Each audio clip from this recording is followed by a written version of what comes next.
സ്കോട്ട്ലൻഡിൽ മെൽറോസ് എന്ന സ്ഥലത്ത് ജനിച്ച കത്ബർട്ട് സ്ഥലത്തെ ആശ്രമവുമായി അടുത്ത ബന്ധത്തിലാണ് ബാല്യം മുതൽ വളർന്നത്.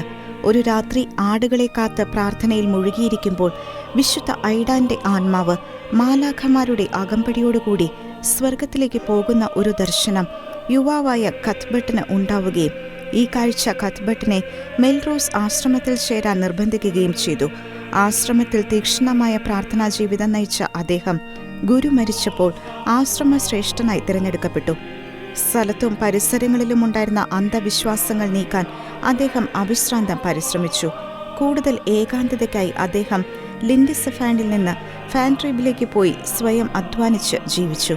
അവിടെ തൻ്റെ കൊച്ചുമുറിയിൽ നിന്ന് പുറത്തു കടക്കാതെ ഒരു കിളിവാതിലിൽ കൂടി ഉപദേശങ്ങൾ നൽകിയിരുന്ന അദ്ദേഹം ദൈവസ്തുതികൾ പാടിയും ധ്യാനിച്ചും ഏകാന്തതയിൽ ജീവിച്ചു പോന്നു.